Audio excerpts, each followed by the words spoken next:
Hello and welcome to Lesson 5, the final lesson in our series examining the goals and principles of the Constitution. Um, our last one doesn't actually deal with the preamble itself, but deals with principles and founding ideas that are overarching throughout the Constitution and throughout Americanism. So, what I'd like for you to do, your goals for this lesson, are to be able to explain the following principles are reflected in our Constitution and our history in your own words: popular sovereignty, limited government, and federalism. What is popular sovereignty? Well, when you hear the word popular, when you're talking about government, when you're talking about current events, when you're talking about civics, it means the people. Not like popular, I'm so popular if somebody likes on Facebook. No, the populace, the people. So when you hear popular, that means the people. Sovereignty. If you have sovereignty, it means you have the right to rule over yourself. Essentially, popular sovereignty is that idea of we the people. We the people have the right to alter or abolish our own government, that we are the boss. This comes from the idea that government comes from the consent of the governed as expressed in the Declaration of Independence.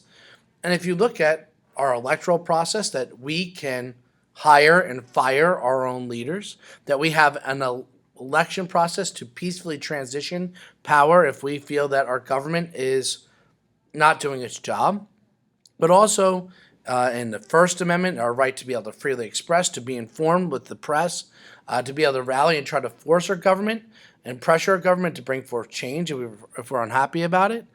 These are all come into popular sovereignty. The Second Amendment, our right to be able to protect ourselves, to raise arms, is not just protecting ourselves from crime, but from, if need be, our own government.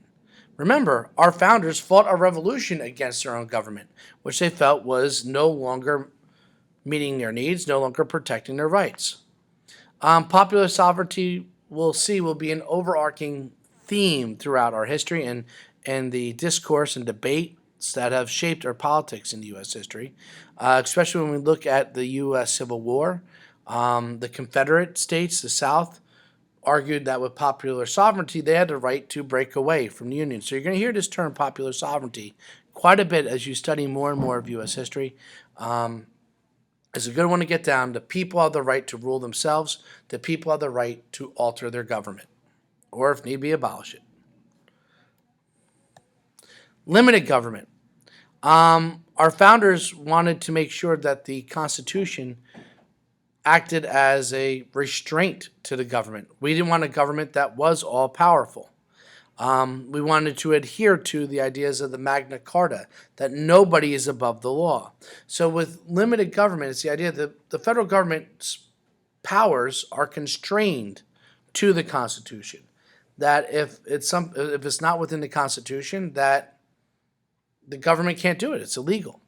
When you look at different court cases throughout our history, where laws have been passed that have been struck down, it's a court upholding that idea of limited government. And when we look at the debates today within liberals and conservatives about how much of a role the government should have in things like healthcare and surveillance of what we are doing, so on and so forth, both liberals and conservatives have arguments based on this idea that we should limit the government's power. Moreover, that anyone in our government, even the President of the United States, is not above the law, that all members of our government have to obey the same laws that they enforce and they pass. Last but not least, federalism.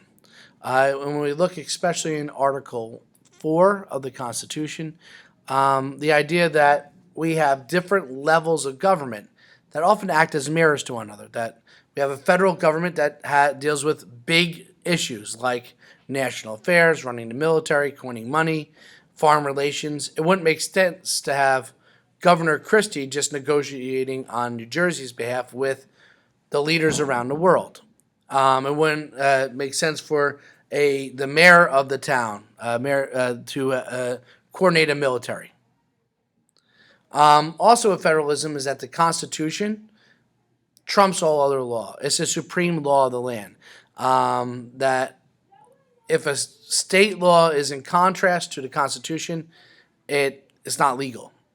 But states have their own areas within their borders of areas of the law that they get to deal with outside of federal government. Things like civic matters, trade, transportation, education. When you looked at each state has its own, for example, driving age, that there isn't one universal one throughout the United States. That's an example of how states have their own power within their area to set their own laws. And lastly, the last level of government is your local municipal government. Your mayor, your borough council, the police and fire departments, the municipal government oversees your school.